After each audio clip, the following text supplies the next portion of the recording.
In today's lesson, we will discuss about polynomials. So what is a polynomial? When one term or more than one term combine and forms a chain is called a polynomial. Now 5x is a term where 5 is the numeric part of the term and x is the variable part of the term. In place of x, we can have t, we can have u, we can have a, anything you can have. So if I write 70, so 70 is one term. 5 or you can say minus 5u, this is another term. We can write 4a is a term. So terms like this, when they combine, how they combine? They combine with the help of mathematical operations like plus, minus, multiplication or division. So they combine and form a chain and they form polynomials. So here are few examples of polynomial. 5x, it has one term, it's a polynomial. Next, 7y square plus 3y minus 4, it has three terms combined together and they form a polynomial. Now the next example, here we have four terms combined and forms a polynomial. Now let's classify the polynomials on the basis of terms and on the basis of degrees. Now 5x, how many terms does this have? It have one term. So one term polynomial is known as monomial. Now the polynomial having two terms is called binomial.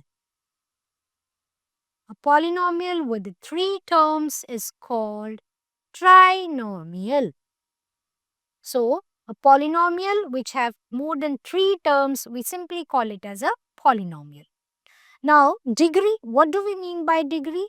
The highest power of the polynomial is called its degree.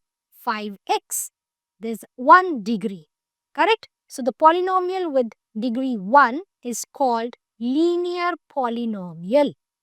Now here the highest power is 2, so the degree is 2. So the polynomial with the degree 2 is called quadratic polynomial, and in this chapter we will deal with quadratic polynomials. Now here the degree is 3, so the polynomial with the degree 3 is called cubic polynomial. So this is how we classify the polynomials on the basis of terms and on the basis of degree.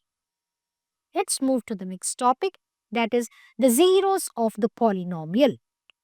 Now zeros are the values of the variables. What does that mean? See here an example of a polynomial 3x minus 9 equals 0. What is the variable here? Here the variable is x. So whatever the value of x, that will be the 0 of this polynomial. See, let's get the value for this x. 3x is equals to 9. So x will be 9 over 3. Now after reducing, the value of x we get here is 3. So the value of the variable here is 3. So 3 is the 0 of this polynomial. Clear? Okay. Now the rest of the statement says that the values of the variable for which the polynomial becomes 0. How the polynomial will become 0? See, you get the value here is 3. So 3 is the 0 of this polynomial. Now substitute this 3 in your polynomial 3x minus 9. So wherever is x, replace it with 3. So 9 minus 9, 0. So this is how our polynomial becomes 0. Clear? So what is a 0 of a polynomial? The value of the variable will give you the 0 of that polynomial. Now see, by looking at the degree, you can tell how many zeros the polynomial can have. Here the degree is 2. So this polynomial can have 2 zeros. That means the x will have 2 values. Let's find the factors of this polynomial by middle term split. See, if you are not familiar with the middle term split method of factoring, then we have a separate video on it. I will share the link in the description. Please go and have watch that video later on.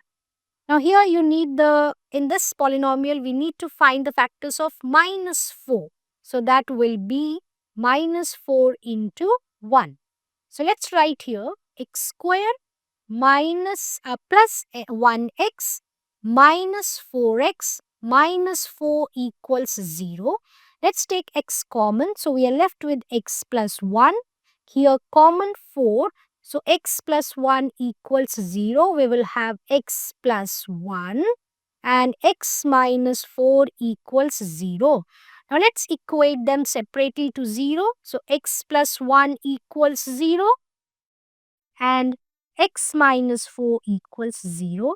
Here we get the value x is equals to minus 1 and here x is equals to 4. So how many values we got here? We got two values, that is minus 1 and 4. So we have two zeros for this polynomial and those zeros are minus 1 and 4. Clear? So here the degree was 2. So how many zeros? 2. Now try this by yourself and tell me how many zeros can this polynomial have. Okay, let me get one more example here. For example, if I have 3x cube plus 5x square and so on. If this is my polynomial. So how many zeros this polynomial can have? Just check the degree. It's 3. So this variable will have 3 values. That means this polynomial will have 3 zeros. Okay, let's do one more example like 2x plus 3. So what's the degree? 1. So how many zeros? 1. Clear? Okay. Let's move to the next topic, that is the geometrical representation of a polynomial. See, by looking at the graph, you can tell about how many zeros this polynomial have, what is the degree of this polynomial, and from the degree, obviously you can tell whether it's a linear, cubic or a quadratic polynomial. So the key point here is you have to check the x-intercept or the x-axis value. That means you have to see how many times your graph touches the x-axis, only x-axis. You don't have to bother about y-axis. Clear? Okay, let's see the first example. So this is your polynomial, the graph of a polynomial. How many times it is touching the x-axis? Only one time. That means how many zeros will it have? It will have only 1 0. Clear? So if 1 0 means what will be the degree? You know, by looking at the degree you can tell the zeros. By looking at the zeros you can tell the degrees. So if 1 degree means it is a linear polynomial. Okay. Now let's see the next example. This polynomial is touching the x-axis 2 times. So it can have 2 zeros. That means it has degree 2. So degree 2, a polynomial is a quadratic polynomial. Let's check here. This polynomial is touching the x-axis 3 times. So it will have 3 zeros and its degree will be 3 and it will be a cubic polynomial. So this is how, by looking at the graph, you can tell the number of zeros of a polynomial. Correct? Let's move to next topic, that is the relationship between zeros and the coefficients of a polynomial. Now zeros, we just learned what do we mean by zeros. Now coefficients, if I write here 2x square plus 5x. So this 2 is the coefficient of x square. 5 is the coefficient of x. Clear? And if I have a term here without any variable, that is called a constant term. So here, if I say the relationship between zeros coefficients, I should also write and constant, means the relationship between the zeros coefficients and a constant term.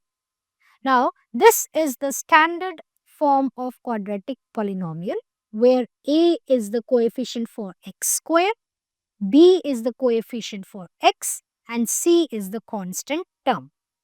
Now, let me say if alpha and beta are the zeros of this polynomial, then the sum will be given as alpha plus beta is equals to minus b upon a. So, this is the relationship between the zeros and the coefficients of x square and x. See, alpha and beta are what? They are the zeros. What is minus b? B is the coefficient of x. And what is a? A is the coefficient of x square. Thus, this gives the relationship between 0 and its coefficients. And what about the product? How the product gives the relationship? Product of the zeros is alpha into beta is equals to c over a. Now, what is c? C is the constant term from the polynomial. And what is a? It's the coefficient of x square. Clear? Okay, now let's understand this with an example. 3x square plus 5x minus 2 is a polynomial. Let's get its zeros. How we will get the zeros? By finding the factors by middle term split. So the factors here for 3, 2, 6 minus 6 will be, it will be 6 into minus 1. So let's write here 3x square plus 6x minus 1x minus 2 equals 0. Let's take 3x common from here. We are left with x plus 2. And from here we'll get 1 common and it will be x plus 2 equals 0. So we will have x plus 2 and 3x minus 1 equals 0.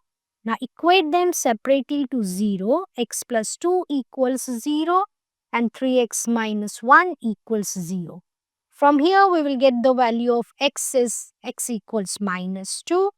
And from here we will get 3x equals 1 and x is equals to 1 over 3. So we have two factors, or you can say we have two zeros for this polynomials. And what are those zeros? Minus 2 and 1 over 3. Now let's find the relationship between these zeros and their coefficients of this polynomial. So alpha plus beta. So here minus 2 plus 1 over 3 equals to minus b upon a. Okay, let's get the value of a, b and c. From here, what is the value of a? It's 3. Value of b, 5. Value of c, minus 2. Correct?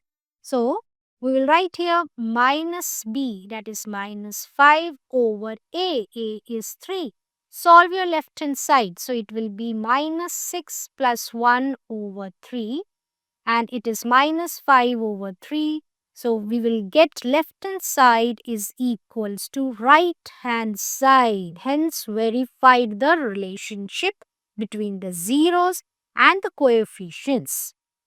Now, let's see the product alpha into beta. So, two roots, multiply them.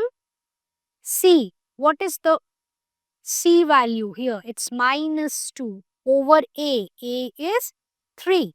So, minus 2 over 3 left hand side, minus 2 over 3 on right hand side equals. So, this is how you verify the relationship between the zeros and coefficients and the constant term of a polynomial.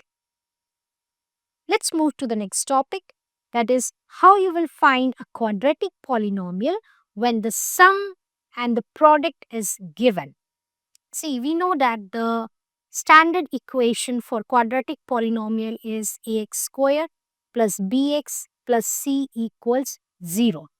Another form will be x square, that you should know is x square minus alpha plus beta, where alpha and beta are the zeros of the polynomial, in x plus alpha into beta, the product of the zeros is equals to 0. So this is how, this is what? This is nothing but the middle term split method. This is how we do, correct? So here we had sum as 4. So the sum of the zeros is 4. x plus product of the zeros is given as 2. So this is how we get the quadratic polynomial when sum and the product is given. So this was all about the quadratic polynomials introduction. I hope the concept is clear. Alright, that's it for today. Thanks for watching. Let me know if you want me to cover anything else, and don't forget to like, share and subscribe.